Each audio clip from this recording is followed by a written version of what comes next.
त्यांना भुईमुगाच्या शेंगा लय आवडतात खायला. शेंगाची मस्त अशी, पण गॅसवर भाजण्याची मजा वेगळीच आणि चुलीवर भाजण्याची मजा वेगळीच बघा. चव एकदम वेगळी लागते. वेगळी चुलीवर शेंगा भाजलेल्या त्या छान लागतात. अशा खमंग अशा कुडकुडीत असं खायला नाही का. आज आहे शनिवार आणि आम्ही आलो आता देवाला बघा. आणि मुलांना घेतलं आणि दुर्गा बघा आजीला बघितल्यानंतर दुर्गा आलीच नाही, ती आधीच रुसलेली होती. तर बघा दुर्गा राहिली घरीच. आणि आता ह्यांनी पडतात तिकडं पाया, आम्ही पाया हे पडून आलो इथं. तर त्यांनी घरतात तिकडं देवळाला प्रदक्षिणा बघा. आणि इथं थांबलं आहे. माझं तर मन काय लागणार, दुर्गा माझी थांबली घरीच बघा. आणि माझं पण मन काय एवढं लागत नव्हतं, सकाळपासून दुर्गा कुचमलेलीच होती. आणि इकडं बघा ही मूर्ती आहे बघा. आता त्यांचं प्रदक्षिणा घालून झालेलं आहे बघा. आणि आता हे बघा तेली पंचमारुती मंदिर ट्रस्ट श्री हनुमान चालीसा. तर हे बघा पोस्ट आम्ही सगळं वाचून जातो घरी. आणि ह्यांनी आता वाचन करायला बसल्यात. आम्ही सगळेजण बसलोय, ओमला पण बसवलंय, राधू मी सगळेजण वाचन करत असतो. मग तेवढं वाचन झालं घरी जातो आम्ही, तेवढं प्रसन्न वाटतं. मग अशी मैत्रीण गेली तिच्या घरी आणि मी लगेच चपात्या बनवल्या. आणि बघा चपात्या बनवून झाल्या, भाजी बनवायची ती सगळं सामान मी काढून घेतलं, फक्त कांदा भाजा टाकायचा होता. तोपर्यंत आले ह्यांनी. मला म्हणलं सगळं सामान ठेव आणि देवाला चल पहिलं. सगळं फ्रीजमध्ये सामान ठेवलं आणि मग बघा देवाला गेलो. देवावरनं आल्यानंतर इथं बनवायला लागले भाजी. आणि दुर्गा मावसाठी मिरचीची भाजी पण बनवायची मिठाची. दुपारपासून बघा इतकं आभाळ आलं होतं, पावसाचं वातावरण झालं आणि इतकं वारं सुटत होतं, सगळ्या घरात माती उधळून येत होती. दारं लावून घेतली आणि दुर्गाला बळच नादी लावली. दुर्गाला काय करमाना, तिला खेळायला कोणी सुद्धा नाही. त्याच्यामुळे आज मी संध्याकाळचा स्वयंपाक बघा लवकर केला होता. 7 वाजता माझा स्वयंपाक तर करून झाला होता. आणि 7च्या आधी मुलांनी शंभूने ह्यांनी जेवण केलं होतं. गरम गरम चपात्या त्यांना खायला दिले, कारण की भूक लागली होती सगळ्यांना. आणि मग म्हणून मी स्वयंपाक लवकर केला. स्वयंपाक करून भांडी ही घासून इकडे ठेवली होती. आणि मला आता जायचं होतं पीठ आणायला. गव्हाचं पीठ संपलं आत्ता बघा. 4-5 चपात्या झाल्या आणि 4 भाकरी केल्या. भाकरीचं होतं उद्यापुरतं. तर ह्यांनी काय फोन उचला ना, वैतागले. 2-4 वेळा फोन केलाय ह्यांना, उचला म्हणलं आता तरी फोन. देवाकडं प्रार्थना केली आणि ह्यांनी फोन उचलला. तर ह्यांना म्हणलं ती पीठ आणायला चालली होते, पैसे सोडताल का, फोन उचलता का. ह्यांनी भाजीपाला घेत होते, मला भाजीपाला आणून दिला. मला म्हणलं राहू दे मी येता येता आणतो. गव्हाचं पीठ आणि बाजरीचं पीठ घेऊन आल्यात. आयतच पीठ आणतो बघा आम्ही, छान असतं. आणि इकडं मी टाकलं भुईमुगाच्या शेंगा भाजायला.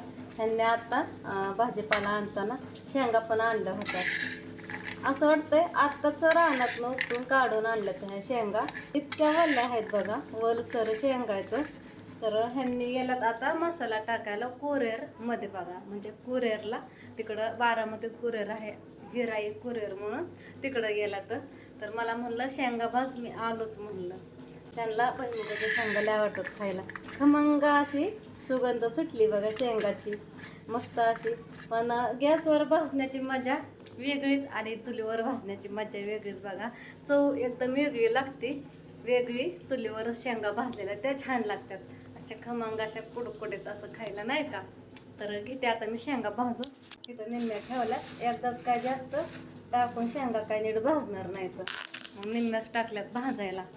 तर लावला फिल्टर भरायला.